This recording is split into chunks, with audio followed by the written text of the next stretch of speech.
aí, galera, tudo bem com vocês? Vamos conversar um pouquinho nesse momento literário sobre o romantismo, uma manifestação artística literária que vocês estudaram durante algumas aulas comigo, né? E completaram agora o estudo dela com alguns videoaulas que vocês assistiram no site. Então a ideia nesse momento agora é tentarmos relembrar alguns aspectos. Qualquer dúvida que vocês tenham, depois é só deixar um áudio, um WhatsApp para mim que eu tiro, beleza? Então vamos lá. Então vamos iniciar falando sobre o romantismo, pensando em dois aspectos do contexto histórico, que foi a Revolução Francesa na Europa e a independência do Brasil em 1822. Esses dois aspectos históricos foram decisivos na produção literária romântica. A Revolução Francesa, porque vai estar trazendo um novo público leitor, o público burguês, então vamos precisar de textos que sejam mais acessíveis, uma linguagem mais simples, para que possa atender esse novo universo aí, esse novo público. E o fato da independência do Brasil é no sentido que agora o Brasil sai da sua condição de colônia de Portugal, passa a ser uma nação independente, uma nação que vai buscar dentro da literatura trazer à tona a sua identidade e seus elementos, a sua brasilidade, certo? Aqui no Brasil, o romantismo começou em 1836, com a publicação de uma obra chamada Suspiros Poéticos e Saudades, do poeta, que também era médico, né? Gonçalves de Magalhães. Também tivemos, durante esse período, muitas produções poéticas. Nós vamos começar agora a falar do romantismo voltado mais para a poesia. Depois a gente conversa sobre o romantismo na sua expressão em prosa, beleza? Então vamos lá. Com relação à poesia, nós vamos ter 3 gerações importantes na poesia romântica brasileira. Primeiro vamos iniciar com a geração indianista, uma geração muito influenciada pelo contexto histórico da independência do Brasil. Vamos ter poetas que vão apresentar, uma característica extremamente ufanista. O que seria ufanista? Vem, né, de ufanismo, ou seja, um amor exacerbado, acentuado pela pátria. Como é que esse ufanismo vai aparecer nos textos literários? De que forma? Dando uma ênfase muito grande na fauna, na flora e no índio, que passa a se tornar um herói nacional. Lembrando a vocês que tudo no romantismo é muito idealizado, é tudo carregado de muito sentimentalismo, uma visão muito maniqueísta das coisas, certo? Então, a primeira obra literária na poesia seria a obra de Gonçalves de Magalhães.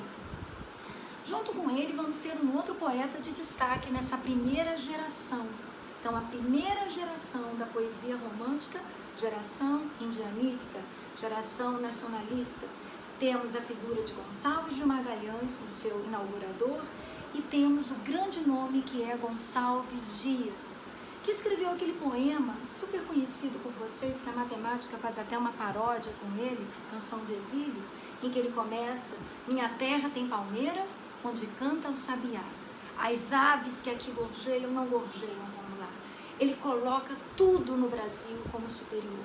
Tanto é que o advérbiozinho mais vai aparecer o tempo todo no poema. Então o eu lírico, ele mostra esse sentimento ufanista, certo? Então, a primeira geração, geração indianista. Agora vamos ter uma outra geração, que é a segunda geração, bem diferente da primeira, dessa animação, né, voltada para a pátria.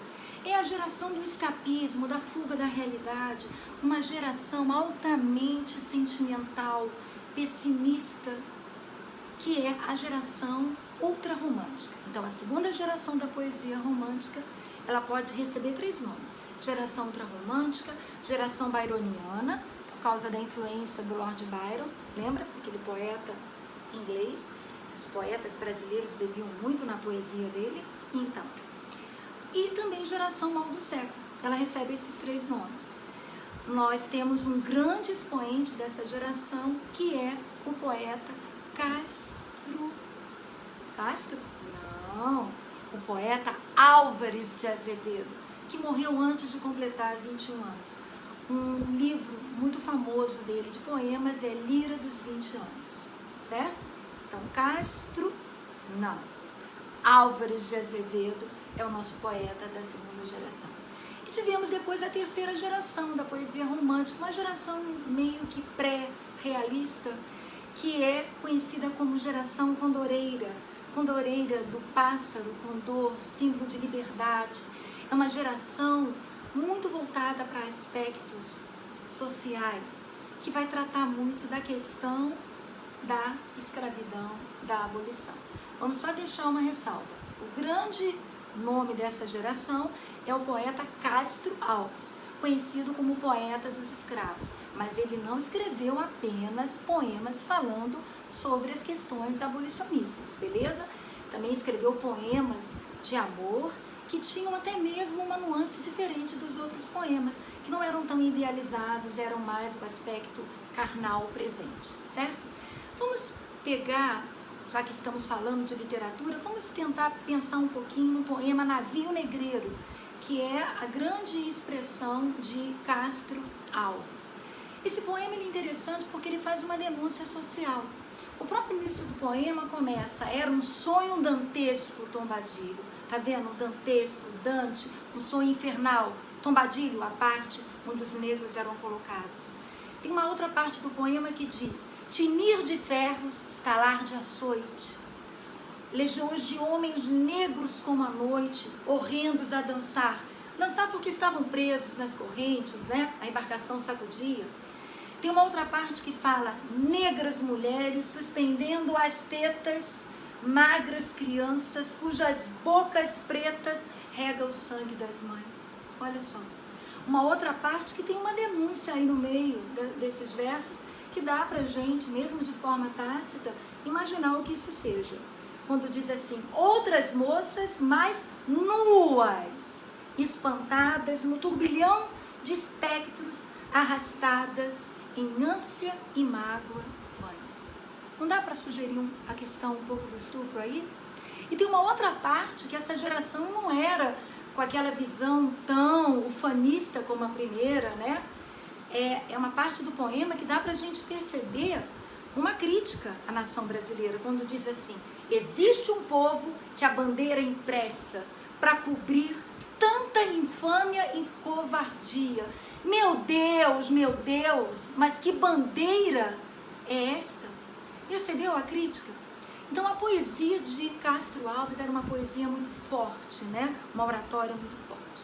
Agora vamos parar um pouquinho de falar da poesia romântica e vamos falar da prosa romântica.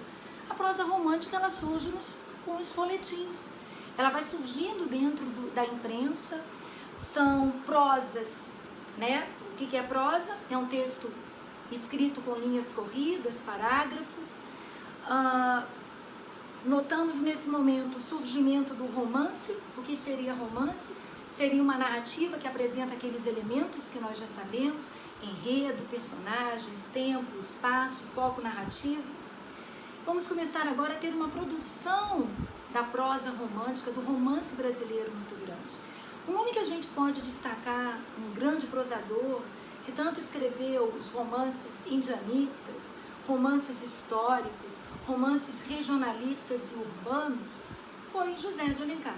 Então, a prosa romântica, nós tivemos romances históricos, indianistas, tivemos os romances regionalistas, que traziam um panorama, né, de várias regiões do Brasil, e os romances urbanos, que basicamente eles eram ambientados na cidade do Rio de Janeiro. Alguns nomes que nós podemos pensar da prosa romântica: José de Alencar.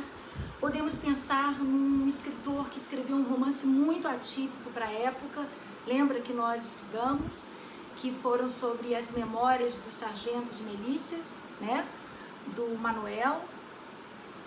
Vimos também o romance A Moreninha, que na época foi receita daquilo que deu certo, com aquela história totalmente idealizada, de romance, bem fora da realidade, bem dentro do contexto do mundo burguês.